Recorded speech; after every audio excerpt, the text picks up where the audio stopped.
बिस्मिल्लाहिर्रहमानिर्रहीम। Welcome to leaders forces academy. उम्मीद करता हूँ सब लोग खैरियत से होंगे। पाकिस्तान नेवी सेलर्स में जॉब्स की अनाउंसमेंट हो चुकी है। कल से यहाँ पे अप्लाई स्टार्ट हो चुका है और आज से हमारे चैनल लीडर्स फोर्सेज एकेडमी पे इसके इनिशियल टेस्ट की 100% गारंटेड प्रिपरेशन आपको स्टार्ट करवाई जा रही है, जिसमें आपने किसी भी पोस्ट पर अप्लाई किया, टेक्निकल, मेरीन, खतीब, एमटी ड्राइवर, शेफ, स्टीवर्ड, किसी भी पोस्ट पर आपने अप्लाई किया, आपको आपकी पोस्ट के और सिलेबस के हिसाब से इंशाल्लाह 100% गारंटेड प्रिपरेशन यहाँ पे लीडर फोर्सेज एकेडमी के प्लेटफॉर्म पे करवाई जाएगी। तो स्टार्ट करते हैं आज का लेक्चर। लेकिन अगर अभी तक आपने हमारे चैनल को सब्सक्राइब नहीं किया है तो काइंडली चैनल को लाजमी सब्सक्राइब कर लें, बेल आइकन प्रेस कर लें ताकि हमारे डेली के इन्फॉर्मेटिव लेक्चर आप लोग तक पहुंच रहे हैं। स्टार्ट करते हैं आज का लेक्चर। क्वेश्चन नंबर 1 हमारे पास ये पास्ट पेपर्स के क्वेश्चन हैं जो पाकिस्तान नेवी सेलर्स के अंदर बार बार मुख्तलिफ सेंटर्स के अंदर मुख्तलिफ स्टूडेंट्स के पेपर में ये रिपीट हो चुके हैं। तो स्टार्ट करते हैं। क्वेश्चन नंबर 1 हमारे पास, what happens to the pressure of a gas when its volume is decreased at constant temperature. ये जो लॉ है इस लॉ को बोलते हैं बॉयज़ लॉ। और बॉयज़ लॉ क्या कहता है कि जो वॉल्यूम आपका जो होता है वो इन्वर्सली प्रोपोर्शनल होता है किस चीज़ के, आपके प्रेशर के इन्वर्सली प्रोपोर्शनल होता है। और यहाँ पे जो टेम्परेचर होता है वो कांस्टेंट होता है। कांस्टेंट का मतलब यह है कि टेम्परेचर चेंज नहीं होता। तो यहाँ पे इन्वर्सली प्रोपोर्शनल के अंदर वॉल्यूम अगर इंक्रीज होगा तो प्रेशर डिक्रीज होगा। इन्वर्सली रिलेशन में यही चीज़ होती है। और यहाँ पे अगर कह रहा है कि डिक्रीज हो रहा है, वॉल्यूम अगर डिक्रीज हो रहा है तो इसका मतलब प्रेशर क्या होगा, इंक्रीज होगा। तो प्रेशर इंक्रीज कहाँ पे, ऑप्शन डी यहाँ पे हमारे पास क्या है, करेक्ट ऑप्शन है। अगर वो कहता है कि वॉल्यूम इंक्रीज होगा तो वॉल्यूम अगर इंक्रीज होता तो फिर प्रेशर क्या होता, डिक्रीज होता। यहाँ इससे रिलेटेड एक और क्वेश्चन है हमारे पास, वो है चार्ल्स लॉ। और चार्ल्स लॉ में क्या होता है, वॉल्यूम जो होता है वो डायरेक्टली प्रोपोर्शनल होता है टेम्परेचर के, और प्रेशर यहाँ पे क्या होता है, कांस्टेंट होता है, यानी कि प्रेशर इसमें चेंज नहीं होता। तो यहाँ पे अब डायरेक्टली प्रोपोर्शनल, यानी कि अगर वॉल्यूम इंक्रीज होगा तो टेम्परेचर भी इंक्रीज होगा, अगर वॉल्यूम डिक्रीज होगा तो टेम्परेचर भी क्या होगा, डिक्रीज होगा। तो ये 4-5 क्वेश्चन यहाँ पे मैंने आपको बहुत कॉन्सेप्ट के साथ समझा दिए। अगर आपको ये समझ आ गया तो एक आध MCQ यहाँ से ज़रूर हर स्टूडेंट के पेपर में लाजमी रिपीट होता है।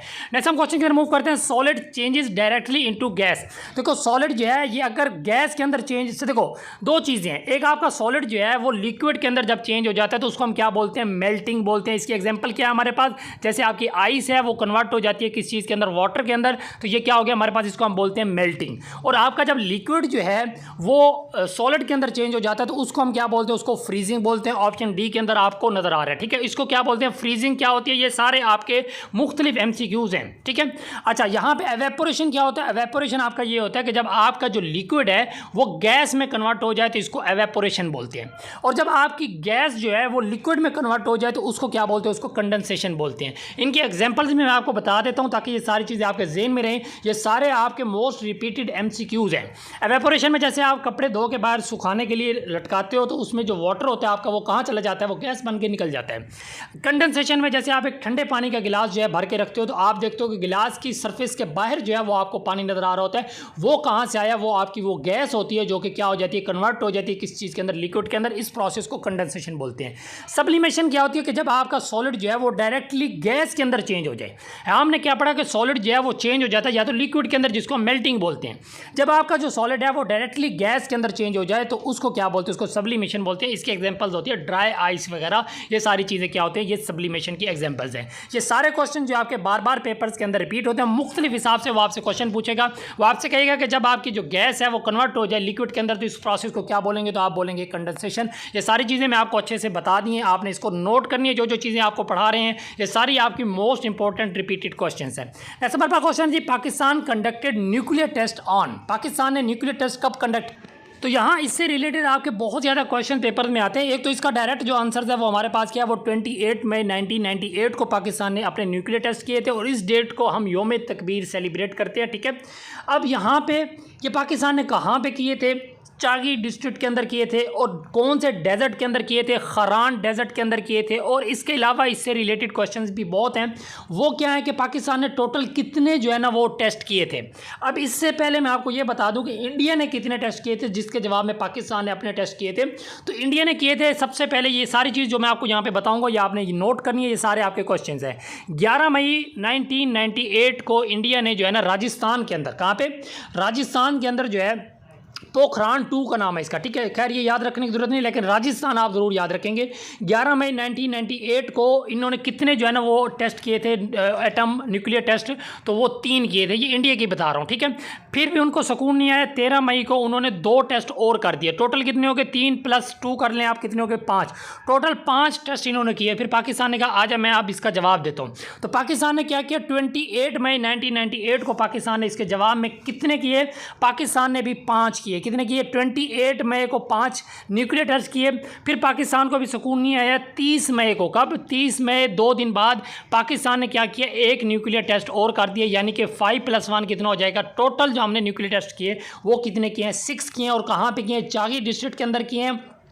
और जो डेजर्ट है वो कौन सा, वो खरान डेजर्ट है। तो ये सारी चीज़ें आपने याद रखनी है। नेक्स्ट हम क्वेश्चन की तरफ मूव करते हैं। लेकिन अगर अभी तक आपने हमारे चैनल को सब्सक्राइब नहीं किया तो काइंडली चैनल को लाजमी सब्सक्राइब कर लें। डेली इसी तरह ही आपको इसी चैनल पे हर क्वेश्चन के साथ उससे रिलेटेड इन्फॉर्मेशन प्रोवाइड की जाएगी। कोई क्वेश्चन ऐसा नहीं होगा जिसके साथ हम उससे रिलेटेड इन्फॉर्मेशन कॉन्सेप्ट्स आपको प्रोवाइड नहीं करेंगे। हर क्वेश्चन के साथ बताएंगे इंशाल्लाह। और यही चीज़ अगर आप हमारी इस सीरीज़ को डेली बेसिस पे कर लेते हैं तो इंशाल्लाह ना सिर्फ आपका टेस्ट पास होगा बल्कि इंशाल्लाह आप शॉर्ट लिस्ट भी होंगे और मेरिट लिस्ट में भी आपका टॉप पे नाम होगा इंशाल्लाह। Total weight of 5 boxes of soap is 75 kg, weight of 1 empty box is 5 kg। देखो टोटल जो कहता है वेट है 5 boxes का, वो कितना है, 75 kg का। 1 empty box जो है, अगर एक empty box जो है उसकी जो वेट है वो 5 kg है। What is the total weight of soap. अब देखो 5 boxes हैं, एक बॉक्स का जो वेट है वो 5 kg है, तो 5 boxes का कितना होगा, 25 kg होगा। तो 25 kg जो वेट है वो सिर्फ किस चीज़ का है, बॉक्सेस का है। तो वापस उसके अंदर जो सोप है, उस साबुन का जो वेट है वो कितना बचेगा, तो वो 50 kg बच जाएगा। क्लियर हो गया। तो उम्मीद करते हैं आपको समझ आ गया होगा। नेक्स्ट क्वेश्चन की तरफ मूव करते हैं। व्हाट्सएप नंबर आपको स्क्रीन पर नजर आ रहा होगा, इस व्हाट्सएप पे कांटेक्ट करके आप हमारा फ्री व्हाट्सएप ग्रुप भी ज्वाइन कर सकते हैं, जहां पे इंशाल्लाह आपको आपके सेंटर के हिसाब से इंशाल्लाह बेहतरीन guaranteed error free authentic notes provide किए जाएंगे जो आपके सेंटर्स में बार बार रिपीट होते हैं। तो आपने लाजमी इस व्हाट्सएप पे कांटेक्ट करना है और चैनल को लाजमी सब्सक्राइब कर लें। नेक्स्ट हम क्वेश्चन की तरफ मूव करते हैं। पाकिस्तान नेशनल एंथम, पाकिस्तान का जो नेशनल एंथम है ये किसने लिखा है। देखो यहाँ पे 2 चीज़ें हैं। पाकिस्तान का जो नेशनल एंथम है, एक तो उसको लिखने वाले जो है, ये तो यहाँ पे मैं आपको बता दूँ, उसका नाम है जी हफीज़ जलंधरी साहब, ठीक है। दूसरा यहाँ पे क्वेश्चन ये पूछा जाता है कि पाकिस्तान का जो नेशनल एंथम है उसको कंपोज किसने किया है, ठीक है। उसको जो कंपोज करने वाले हैं वो अहमद जी चागला हैं। यहाँ पे ऑप्शन के अंदर मौजूद नहीं है, वरना मैं यहाँ पे बता, अहमद जी चागला आपने नोट कर लेना, ठीक है। इस क्वेश्चन का जो आंसर है वो है हफीज़ जलंधरी साहब। ये आपने याद रखना है। जो भी क्वेश्चन मैं पढ़ूँ आपने पहले से खुद से, मैंने आंसर इसलिए नहीं लगाया, आपने खुद से चेक करना है क्या उसका आंसर आपको आता है या नहीं आता, ठीक है। उसके बाद मैं उसको समझाऊंगा भी, उससे रिलेटेड क्वेश्चन भी होंगे और साफ ज़ाहिर है उसका आंसर भी आपको बताएंगे। अच्छा, कब लिखा इन्होंने नेशनल एंथम, 1952 में लिखा।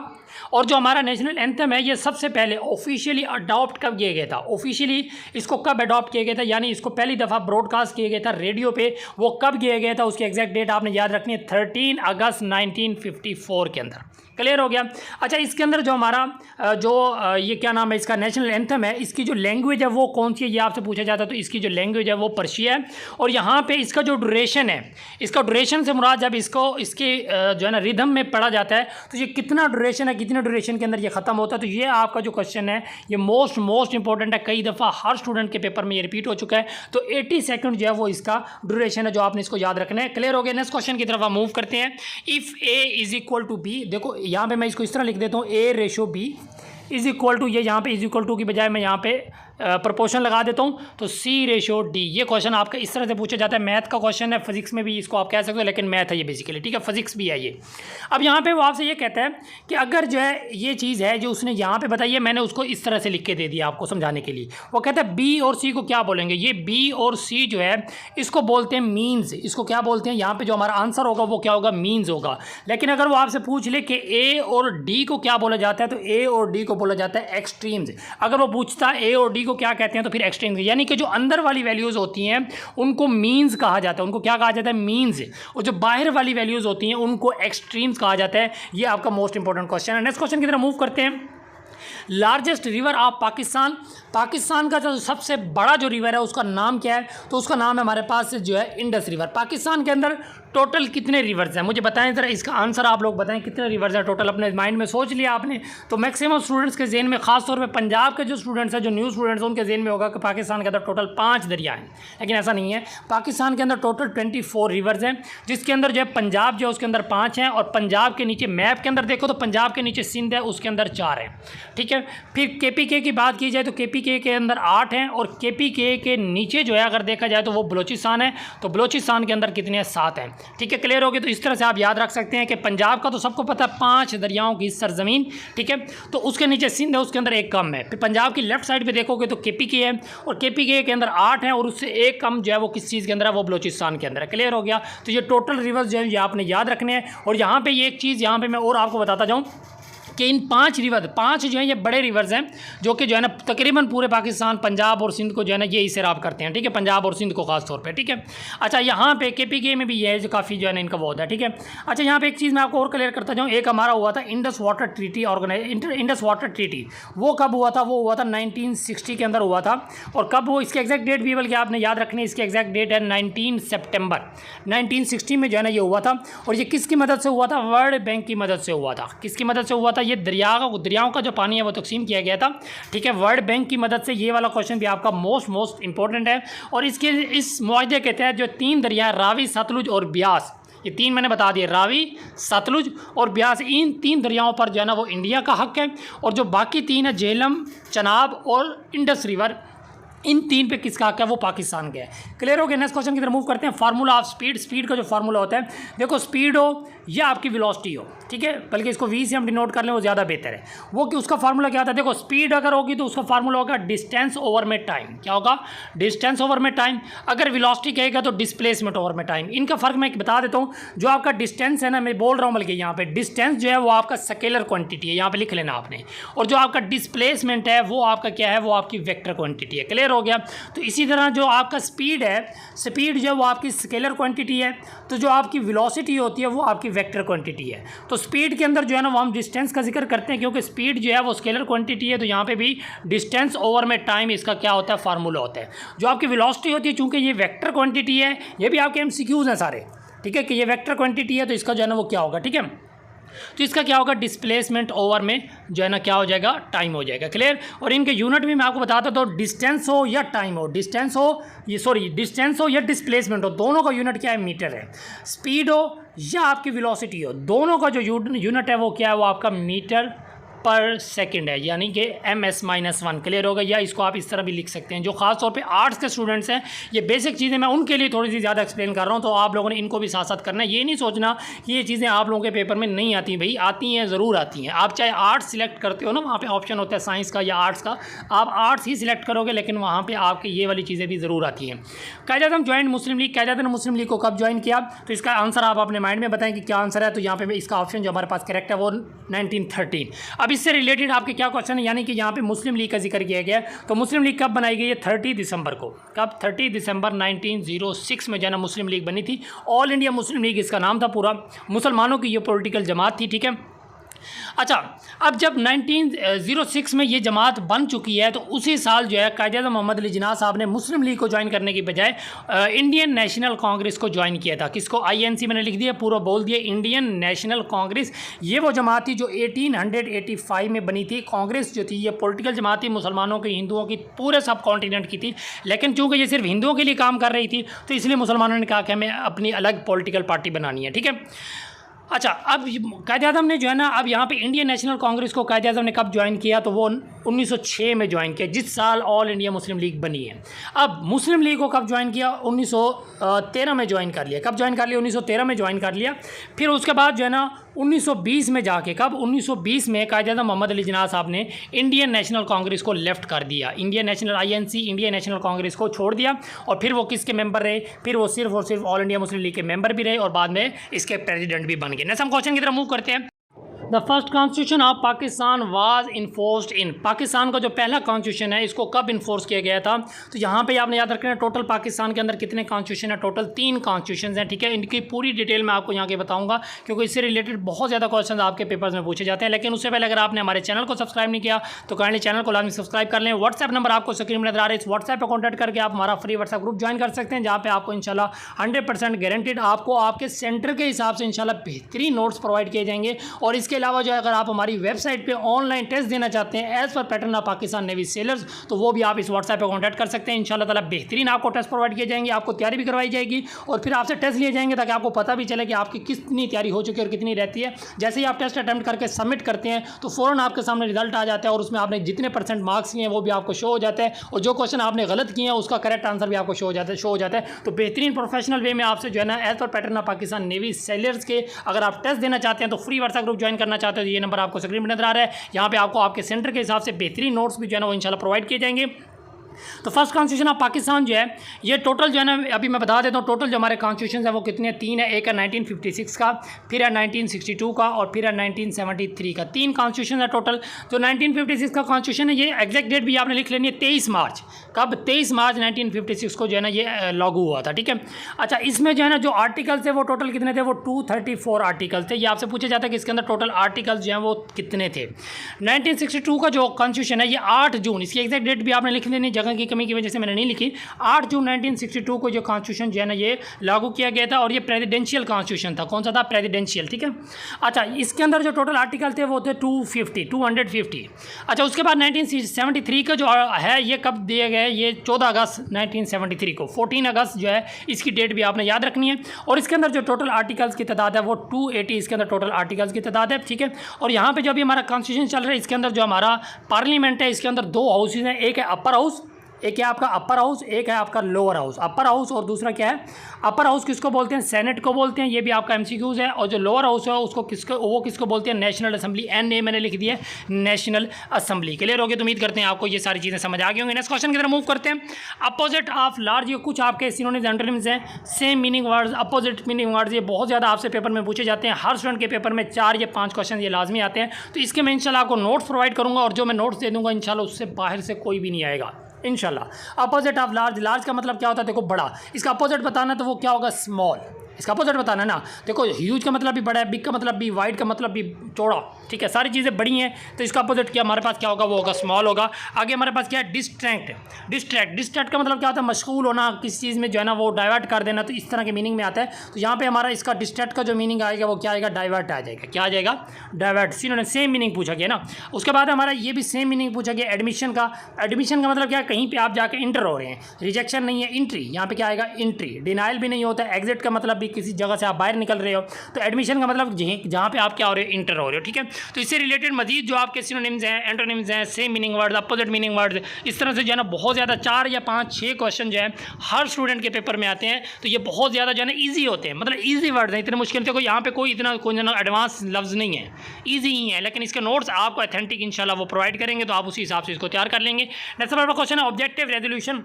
ये कब हुई थी? ये एग्जैक्ट डेट भी आपने याद रखना है। 12 मार्च को ये पेश की गई थी। और किसने पेश की थी? देखो सबसे पहले ये 7 मार्च को पेश की गई थी। ये आपने याद रखना है। 7 मार्च को पेश की गई और इसको एक्सेप्ट कब किया गया था? एक्सेप्ट किया गया था 12 मार्च को। ठीक है। और इसको जो है ना वो करने वाले कौन है? वो हमारे जो है ना फर्स्ट प्राइम मिनिस्टर है जिनका नाम क्या है? लियाकत अली खान, LA के। ठीक है, लियाकत अली खान इनका नाम है। ठीक है। ये हमारे फर्स्ट प्राइम मिनिस्टर, पाकिस्तान के पहले प्राइम मिनिस्टर जो है ना ये लियाकत अली खान साहब हैं। ये भी आपके MCQs। और ये शहीद हुए थे, कब हुए थे? 16 अक्टूबर 1951 को। कहाँ पे शहीद हुए थे? रावलपिंडी। RWP का मतलब क्या लिख दिया मैंने शॉर्टकट में? रावलपिंडी। याद रखनी है अपनी चीज़ें। ठीक है। अच्छा, 16 अक्टूबर 1951 को रावलपिंडी में इनको क्या कर दिए गए? लियाकत बाग में इनको शहीद कर दिए गए एक जलसे के अंदर। ठीक है। और जिस जगह इनको शहीद किया गया, ठीक है, उसी जगह 27 दिसंबर, कौन सी एग्जैक्ट डेट आपने याद रखनी है? 27 दिसंबर 2007 को बेनज़ीर भुट्टो साहिबा को भी वहीं पे ही शहीद किया गया था। बेनज़ीर भुट्टो साहिबा जो पाकिस्तान पीपल्स पार्टी की जो थी क्या थी? चेयरमैन थी। तो उनको जो है ना 27 दिसंबर 2007 को जो है ना वहाँ पे शहीद किया गया था। और बेनज़ीर भुट्टो साहिबा जो है ये पाकिस्तान की फ़र्स्ट फीमेल प्राइम मिनिस्टर हैं।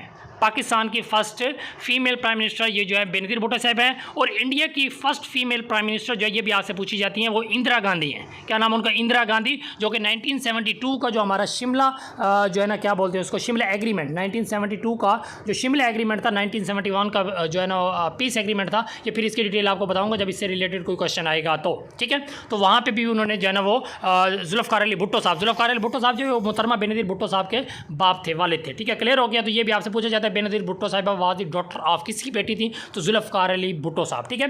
The Indus water treaty was signed between Pakistan and India, ये मैंने अभी आपको इसकी डिटेल पहले से ही शायद बता दी है। तो 19 सितंबर को ये हुआ था, ये एग्जैक्ट डेट याद रखनी है। और कौन कौन से दरिया जो है वो हमारे पास आए थे, कौन कौन से उनके पास गए थे, ये पूरी डिटेल इसी लेक्चर में मैं आपको पहले से बता चुका हूँ, तो इसलिए इसकी यहाँ पे नहीं बता रहा। इसमें एक क्वेश्चन जो मैंने बताया था ये किसकी मदद से हुआ था, तो वर्ल्ड बैंक की मदद से हुआ था। ये वाला क्वेश्चन भी आपने याद रखना है।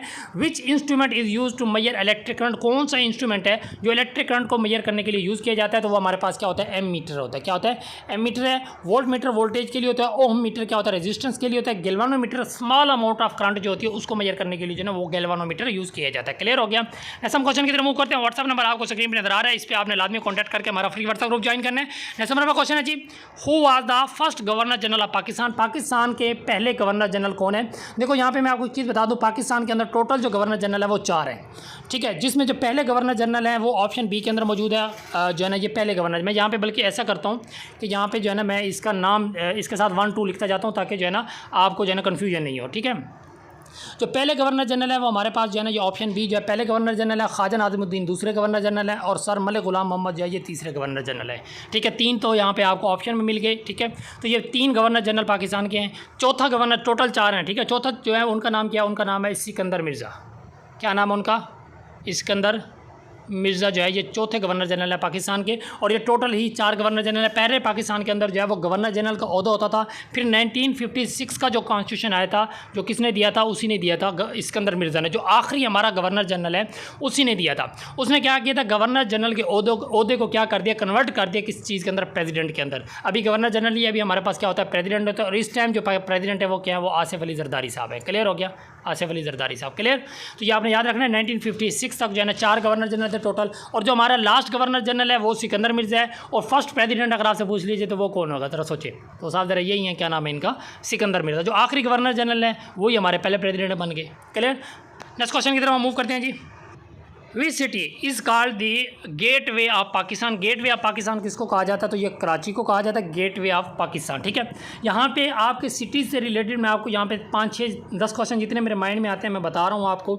यहाँ पे एक MCQs आप में से हर स्टूडेंट के पेपर में ज़रूर आएगा, तो ये आपने साथ ही नोट कर लेने हैं। देखो यहाँ पे गेट वे ऑफ पाकिस्तान किसको कहा जाता है, कराची। कराची से रिलेटेड मैं आपको पहले बता देता हूँ। कराची को एक और नाम भी है इसका, मिनी पाकिस्तान भी इसको कहा जाता है, सिटी ऑफ लाइट्स भी कराची को कहा जाता है, ठीक है। ये 2-3 नाम इसके आपने याद रखने हैं। अच्छा, उसके बाद जो है ना हम किसी और सिटी पे चलते हैं, लाहौर पे।